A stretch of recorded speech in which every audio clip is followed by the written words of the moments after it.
चलो अभी हम लोग डिस्कस करने वाले शॉर्ट में, इंपॉर्टेंट है, एग्जाम में क्वेश्चन आता है इसके ऊपर। फॉर्मुलेशन ऑफ एलपीपी, ऐसा बड़ा सा वर्ड प्रॉब्लम दिया जाएगा और आपको इस वर्ड प्रॉब्लम को पढ़ के लीनियर प्रोग्रामिंग प्रॉब्लम फॉर्म करना है। क्या फॉर्म करना है? लीनियर प्रोग्रामिंग प्रॉब्लम फॉर्म करना है। पहले इसको पढ़ना पड़ेगा। Ready? A company manufactures two types of chemicals A and B. Each chemical requires two types of raw material P and Q. The table below shows number of units of P and Q required to manufacture 1 unit of A and 1 unit of B and the total availability of P and Q.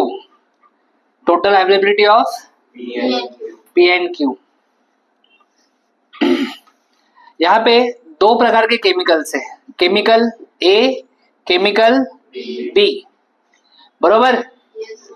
Each chemical requires two types of raw material P and Q. Her chemical के लिए, chemical A, ये कौन सा chemical है? Chemical A requires two raw materials P, Q. P के कितने units लग रहे हैं? 3. और Q के कितने यूनिट्स लग रहे हैं? तब कौन सा केमिकल बनेगा? वैसी B केमिकल बनाने के लिए, ये दोनों केमिकल्स है, B केमिकल बनाने के लिए P का कितना यूनिट लगेगा? 2 और Q का 5. तो ये P और Q दोनों क्या है? P और Q दोनों क्या है बेटा? रॉ मटेरियल्स है, बरोबर है कि नहीं? जल्दी बोलो, है ना? तो इन रॉ मटेरियल्स को यूज करके हम लोग केमिकल बना रहे हैं। कौन कौन सा? ए केमिकल और अभी रॉ मटेरियल कितना अवेलेबल है? P कितना अवेलेबल है? P के टोटल कितने यूनिट्स अवेलेबल है? Q के टोटल कितने यूनिट्स अवेलेबल है? 160. The company gets profit of rupees 350 and rupees 400 by selling 1 unit of A and 1 unit of B. वहां पे वो B थोड़ा उधर चला गया है, 1 unit of B इधर लिखता हूँ, ओके? सो A पे प्रॉफिट कितना है? A पे प्रॉफिट है बेटा 350 और B पे प्रॉफिट कितना है sir? 400. Okay? Assume that the entire production of A and B can be sold. मतलब पूरा बेच सकते हैं, ठीक है? How many units of the chemical A and B should be manufactured so that company get हाँ A और B के how many units क्या पूछा है? How many units of chemical should be so that company get maximum profit. सबसे पहले देखो maximum लिखा है, मतलब मैक्सिमाइज है कि मिनिमाइज है? किसको मैक्सिमाइज करना है? प्रॉफिट को। किसको? प्रॉफिट को। Formulate the problem as LPP to maximise the profit, बरोबर? सबसे पहले क्वेश्चन में जो फाइंड करने के लिए बोला है ना, उसको आपको एक्स और वाई अज्यूम करना है, एक्स और वाई, बरोबर? आपको फाइंड करना है how many units of the chemical A and B should be manufactured, बराबर? सो मैं यहाँ पे एक्स और वाई अज्यूम करने वाला हूँ। Let X units of chemical A and Y units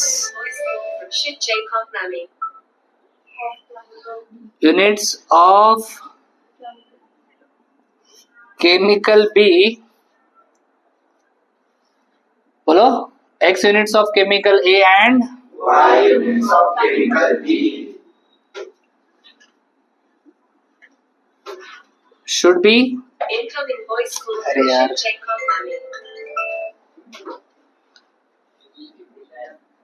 ये अच्छी मम्मी फोन करती है, पॉज करे जरा मम्मी। चलो आगे बढ़ते हैं सर, इधर देखो। X यूनिट्स ऑफ केमिकल ए के कितने यूनिट्स बनाए हैं हमने? X units of chemical A and Y units of chemical B should be okay. Unit chemical A के X यूनिट बनाए और केमिकल B के कितने बनाए? Y कितने? Y, बरोबर? तो ये जो मैंने लिखा है नंबर ऑफ यूनिट्स लिखा है रेड कलर से, दिख रहा है आपको? जल्दी से बोलो, आया ना? अभी देखो कैसे अपना एग्जाम्पल सॉल्व होगा। हम लोग लिखेंगे यहाँ पे मैक्सिमाइज। क्या लिखेंगे? प्रॉफिट को जेड बोलते हैं, प्रॉफिट को so let Z be the, तो जेड क्या है, एक्स क्या है, वाई क्या है बता दिया। सो मैक्सिमाइज जेड लिखेंगे, मैक्सिमाइज। ओके, ए प्रॉफिट कैसा मिल रहा है इधर देखो, प्रॉफिट कैसा मिल रहा है। ए पे प्रॉफिट कितना है, बी पे प्रॉफिट कितना है, मुझे बताओ। ए के कितने यूनिट है, एक्स, ए के कितने यूनिट है, और बी के कितने यूनिट है, ये 1 यूनिट का प्रॉफिट है। देखो यहाँ पे लिखा है 1 यूनिट ऑफ ए, ये जो प्रॉफिट है बेटा ये हम कितने यूनिट्स मैन्युफैक्चर कर रहे हैं ए के, तो टोटल प्रॉफिट कैसे निकालेंगे, 350 इंटू एक्स करेंगे ना बाबू, इंटू एक्स करेंगे। और बी पे प्रॉफिट कैसे निकालेंगे, इंटू वाई, यस और नो। तो अगर मुझे प्रॉफिट लिखना है तो कैसे लिखूंगा समझा, 350 इंटू एक्स, और ये आएगा 400, बरोबर है कि नहीं, यस और नो। सो टोटल प्रॉफिट कैसे आएगा, ए का प्रॉफिट प्लस ए का प्रॉफिट कितना है, बी का प्रॉफिट कितना है, ये तुम्हारा जेड आ गया। क्या आ गया, एक 1 यूनिट का प्रॉफिट 350 है, हमारे पास टोटल कितने यूनिट्स है, तो टोटल प्रॉफिट 350 इंटू एक्स होता है, समझा। सिंपल एग्जांपल, 1 यूनिट का प्रॉफिट 350 है, टोटल यूनिट मैंने 10 बनाए हैं, मतलब मैं कितना प्रॉफिट कमाऊंगा, 350 इंटू 10, अरे तो दाव दे 3500, 350 इंटू 10 समझ ला। वैसे हम लोग ने यहाँ पे कितने यूनिट बनाए, तो 350 इंटू एक्स बोलेंगे, बरोबर है। ये ए का प्रॉफिट है और ये टोटल प्रॉफिट मतलब प्लस करना पड़ेगा, समझा। ये तुम्हारा बन गया ऑब्जेक्टिव फंक्शन। अभी लिखेंगे कॉन्स्टेंट्स। क्या लिखेंगे, कॉन्स्टेंट्स, बरोबर। कांस्टेंट कैसे लिखेंगे, देखो कांस्टेंट यहां से बनेगा, तुम केमिकल ए बनाओगे, केमिकल बी बनाओगे, कितना बनाओगे वो डिपेंड करता है तुम्हारे पास रॉ मटेरियल कितना है, बोलो आया ना, yes sir, very good, yes और नो। केमिकल ए का 1 यूनिट बनाने के लिए रॉ मटेरियल पी का 3 यूनिट लगता है, और रॉ मटेरियल क्यू का 2 यूनिट लगता है, बोलो आया ना, यस सर, यस और no, yes sir, very good. अभी मुझे बताओ आप, टोटल जो अपना रॉ मटेरियल है P, तो इधर से उसका कांस्टेंट क्या बनेगा, 3x प्लस, वेरी गुड बेटा, 3x प्लस 2y। ये हमेशा 120 से ज्यादा होगा कि कम होगा, एक तो कम होगा या फिर बराबर होगा, बरोबर, क्योंकि अवेलेबल कितना है, अवेलेबल 120, और तुम लोग 130 यूज कर सकते हैं क्या, तो जितना अवेलेबल है उतना है, फिर उससे कम यूज कर सकते हो, बोलो आया ना। वैसे क्यू का क्या आएगा, बोलो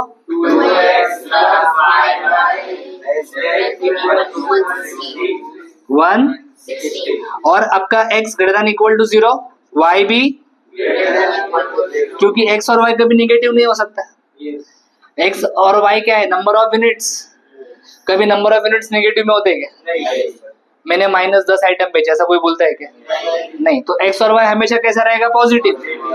ये तुम्हारा आंसर है, खत्म। ये तुम्हारा ऑब्जेक्टिव फंक्शन, ये तुम्हारा कांस्टेंट, जिसको हम लोग टेबल में डालते थे ना, और ये अपने को फर्स्ट क्वाड्रेंट बताता था, याद है।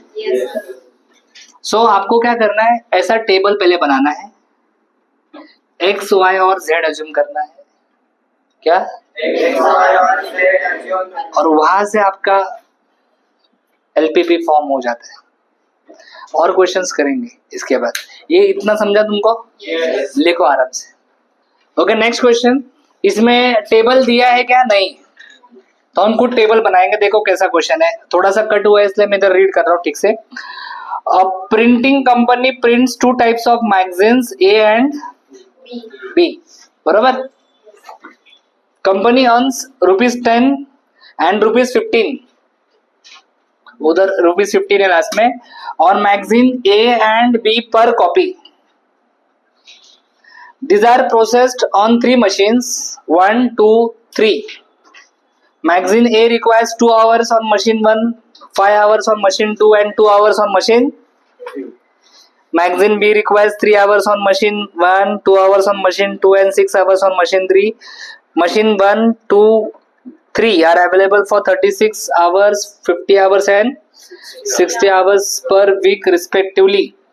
Formulate the LPP to determine weekly production of A and B so that total profit is maximum. Yes or no? Yes. चलो सबसे पहले उन्होंने क्वेश्चन में क्या पूछा है? फॉर्मुलेट दी LPP. LPP आपको क्या करना है बेटा? फॉर्म करना है. Ready everyone? यस और नो? Yes. चलो. And determine the weekly production लिखा है. Formulate the LPP and determine weekly production of A and B magazine. Yes और नो? यस और नो? Yes. यस. तो हम लोग ऐसा लिखेंगे, लेट बोलो कंपनी प्रिंट्स, बरोबर ना, X copies of magazine, X क्या लिखो? कॉपीज लिखो या X यूनिट्स लिखो? X कॉपीज लिखो. ठीक है, X copies of magazine A. मतलब मैगजीन A का कितना कॉपी प्रिंट किया? हाँ, मतलब मैगजीन A का प्रोडक्शन कितना है? X copies. And Y copies और बोलो बेटा मैगजीन B. तो B का प्रोडक्शन कितना है? Y copies. अभी ये मैगजीन बनाने के लिए मशीन यूज होता है. क्या यूज होता है? मशीन. कितने मशीन है? तीनों में से कोई भी मशीन यूज कर सकते हो किसी भी मैगजीन के लिए, बरोबर. तो यहाँ पे देखो टेबल में अभी बनाने वाला हूँ. मशीन्स मैं लिखता हूँ यहाँ पे. मशीन्स अपने पास कितने हैं? 1, 2, 3 मशीन्स है. और मैगजीन्स कितने अपने पास? मैगजीन्स अपने पास 2 है, A और B. बरोबर है. आगे कंपनी अर्न्स क्या लिखा है? फर्स्ट लाइन पे company earns ₹10 and ₹15 on magazine A and पर कॉपी. पर कॉपी मतलब एक कॉपी पे कितना कमा रहा है? हाँ, अभी देखो मैगजीन A का एक कॉपी ₹10 प्रॉफिट. हम कितना कॉपी छाप रहे हैं?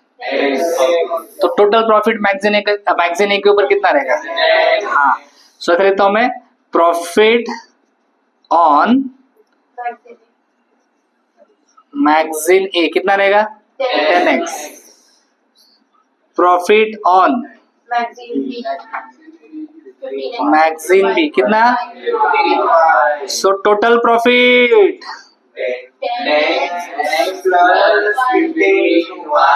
बराबर है बेटा. टोटल प्रॉफिट को हम लोग क्या बोलेंगे? Let Z be the total profit को Z बोल दिया. तो Z को मैक्सिमाइज करने का है ना? मैक्सिमम लिखा तो क्या लिखेंगे? Maximise Z. और Z इक्वल टू क्या? 10x plus. अभी बस बचा क्या है बेटा? कंडीशंस. Subject to. अभी यहाँ पे कंडीशंस आएंगे. रेडी? A के कितने यूनिट्स है? X. B के कितने यूनिट्स है? Y. ये आपके रुको जरा, यहाँ पे लाइन यहाँ से खींच देते हैं. A के कॉपी कितने? X. B के कॉपीज कितने? Y. यहाँ पे सारे वैल्यूज लिख देते हैं बाकी वाले. चलो फटाफट. प्रॉफिट का तो हो चुका है. These are processed on 3 machines 1 to 3. Magazine 1 requires 2 hours on machine 1 and तो मैगजीन A की बात कर रहे हैं. 2 hours on machine 1, 5 hours on machine 2, 2 hours on machine 3. Magazine B जो है 3 hours on machine 1, 2 hours on machine 2. Okay, machines are available. machines का availability दिया है. वो कितना दिया? 36 और 60. बरोबर है बेटा? रेडी? Yes, sir. अभी श्रेयस, ये जो अपने को वैल्यूज दिए ना, मतलब एक तेरे को अगर कॉपी बनाना है मैगजीन ए का, तो एक कॉपी बनाने के लिए पहले वो मैगजीन मशीन 1 के ऊपर जाएगा 2 घंटे के लिए, फिर मशीन 2 के ऊपर जाएगा, फिर वही कॉपी तेरा मशीन 3 के ऊपर जाएगा, तब जाके तेरा मैगजीन क्या होगा। हो सकता है कि एक तुम्हारा जो मैगजीन है मतलब मशीन है वो प्रिंट का काम कर रहा है, दूसरा मशीन जो है उसको कट करने का काम कर रहा है चारों बॉर्डर से, तीसरा मशीन उसको बाइंडिंग करने का काम कर रहा है, तब जाके पूरा मैगजीन क्या होगा। मतलब भैया एक मैगजीन का एक कॉपी बनने के लिए 2 + 5 + 2 टोटल कितना घंटा लगेगा। हाँ, समझ में आ रहा है मैं क्या बता रहा हूँ।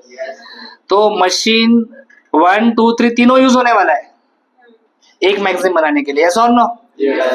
ओके, ये जो वैल्यूज दिए हैं एक कॉपी का है कि 1000 कॉपी का है। अभी तुम लोग एक का कितना कॉपी बना रहे हो। तो x कॉपी के हिसाब से अगर हम लोग निकाले तो ये कितना आएगा 2x 5x, ये अभी कंस्टेंट ऐसे बनाएंगे हम लोग, बरोबर ना। बोलो 2x + 2x वेरी गुड। दूसरा बोलो 5x + 2y ≤ 50. Next 2x + 6y ≤ 16. और x > 0, y > 0. क्योंकि नंबर ऑफ कॉपीज कभी नेगेटिव नहीं हो सकते, बरोबर। Yes, sir. सो ये है तुम्हारा यहाँ पे आंसर पूरा। फर्स्ट क्वेश्चन में टेबल आपको रेडीमेड दिया था पूरा, इस क्वेश्चन में टेबल रेडीमेड दिया था क्या। तो टेबल हमें खुद बनाना पड़ा। किसको किसको थोड़ा आइडिया है अभी। अरे बोलो आया ना, Yes, sir. लिख लो अच्छे से। Okay, last question listen here. A doctor, question पढ़ता हूं मैं। A doctor has prescribed 2 different units of food A and B. कितने प्रकार के फूड्स है। 2 प्रकार के फूड्स है। यहाँ पे बनाता हूं टेबल। फूड्स कितने प्रकार के, 2 प्रकार के फूड्स है, A and B. Doctor has prescribed 2 different units of Foods. Sir इसका मतलब क्या है, डॉक्टर ने किसी पेशेंट को फूड ए और फूड बी लेने के लिए बोला है। अभी फूड ए का क्वांटिटी मतलब नंबर ऑफ यूनिट्स और फूड बी का, हाँ मतलब उसने बोला रहेगा कि भाई जो फूड ए है उसका तू 3 चम्मच ले, फूड बी जो है उसका 10 चम्मच ले। तो ये क्या है 3 यूनिट्स 10 यूनिट्स फॉर एग्जाम्पल। अरे 1 चम्मच मतलब 1 यूनिट पकड़ के चलो। वो सप्लीमेंट लेते हैं ना जिम पे जाने के बाद, तो थोड़ी डब्बा खाते पूरा एक साथ। उनको बोला जाता है भाई इसका 2 स्कूप लेने का। हाँ मतलब उसको आप यूनिट बोल सकते हो। 2 units of this protein and then 5 units of this protein mix करके दूध में पी लो, है ना, ऐसा बॉडी बनने। हाँ। मतलब मुझे एग्जाम्पल समझा क्या बोलने आपको। हाँ, तो डॉक्टर ने सपोज ए पेशेंट को फूड ए का x यूनिट खाने के लिए बोला और फूड बी का हाँ। सो पहले मैं ऐसा लिखता हूं, लेट डॉक्टर है, सेम इंग्लिश लिखने का क्या लिखा है रे, prescribe x units of food A and y units of food B. अभी आगे लिखा है to form a weekly diet. Okay, मतलब एक वीक का लिख के दिया है उसको। फॉर अ सिक पर्सन, बीमार इंसान, the minimum requirement of fat, carbohydrate and protein are 18, 28 and 14 units. मतलब ये जो भी वो फूड ले रहा है, इस फूड से उसको 3 चीजें मिलेगी, फैट मिलेगा, कार्बोहाइड्रेट मिलेगा और वो उसको उधर लिखा है मिनिमम रिक्वायरमेंट, मतलब कम से कम उसके बॉडी को कितना मिलना चाहिए, 18 यूनिट्स ऑफ फैट मिलना चाहिए, 20 यूनिट्स ऑफ और 14 यूनिट्स ऑफ, कम से कम इतना मिलना चाहिए, मिनिमम बोला। इससे कम मिला तो पेशेंट ठीक नहीं होगा, इससे ज्यादा मिलना चाहिए लेकिन इससे कम नहीं मिलना चाहिए। समझा? ज्यादा प्रोटीन का है तो फर्क नहीं पड़ता, लेकिन कम नहीं जाना चाहिए प्रोटीन या फिर कार्बोहाइड्रेट, यस और नो? तो ये इधर देख, मिनिमम रिक्वायरमेंट क्या लिख रहा हूं? हाँ, पहला क्या बोला उन्होंने? फैट ना? हाँ, तो फैट्स का मिनिमम रिक्वायरमेंट कितना है उसके बॉडी को? 18 उसके बॉडी में फैट जाना चाहिए। फिर लिखा है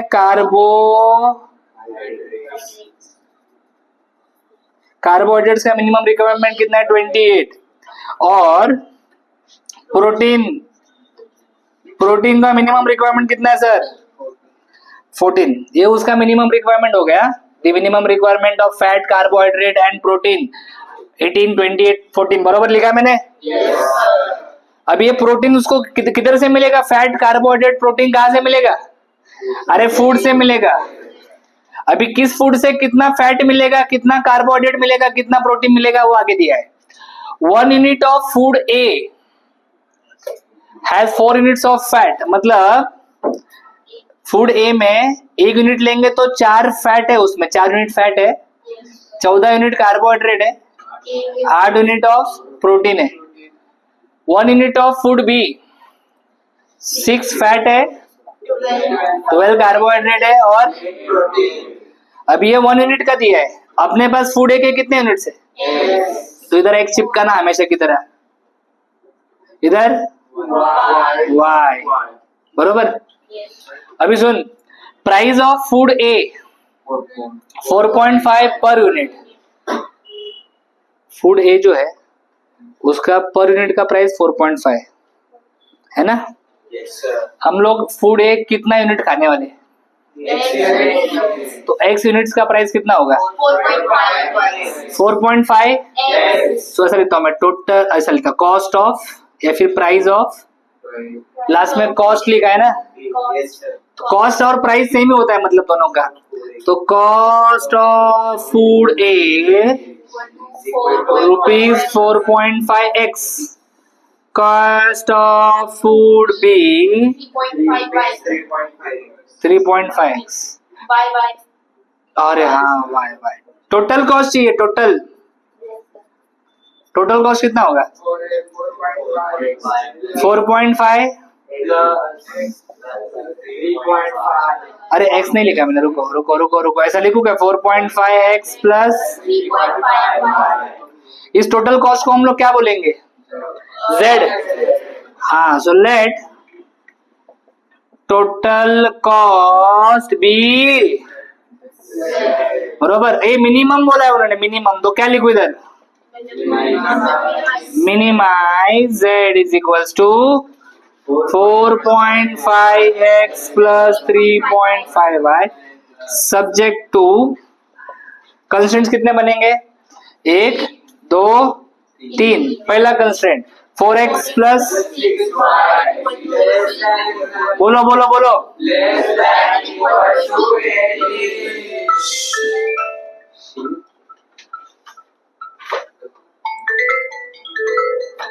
अरे यार,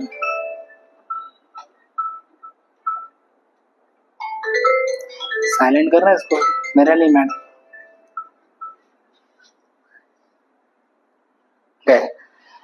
अब इधर लफड़ा ये है, लेस देन लिखने का कि ग्रेटर देन, ऐसा हम लोग सोच रहे क्या लिखे?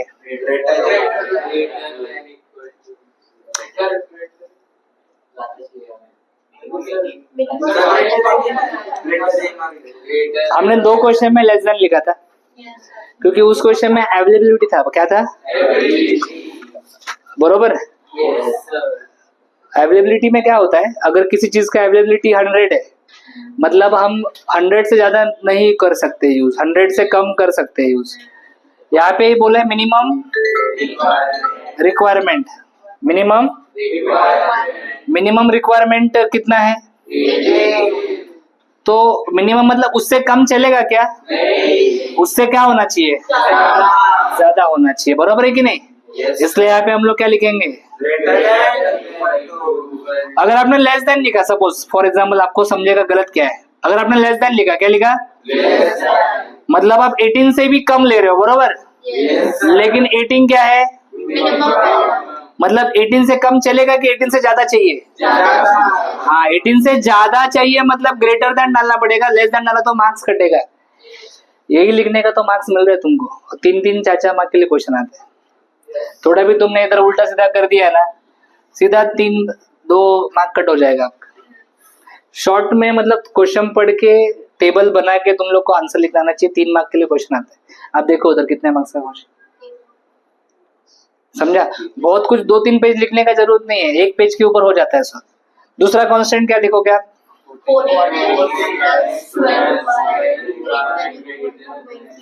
हाँ, और लास्ट का क्या लिखोगे?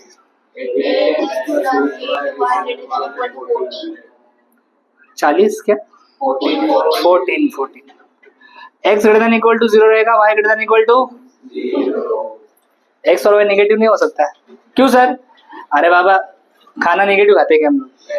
हाँ कम खा, 0 खा सकते हो, कुछ नहीं खाया 0, लेकिन नेगेटिव नहीं हो सकता यूनिट्स, बरोबर? सो ये आपका आंसर है, अंडरस्टूड? और ये टेबल है तुम्हारा, ये मिनिमम वाला क्वेश्चन था। यस, आप कंप्लीट कर लीजिए इसे अच्छे से वीडियो पॉज करके। Thanks for watching. अगर आपको वीडियो अच्छा लगा है लाइक करो, कमेंट करो, अपने दोस्तों के साथ शेयर करो, चैनल को सब्सक्राइब करो। For complete course download Ganesh academy E learning app. For future updates hit the bell icon. Thank you.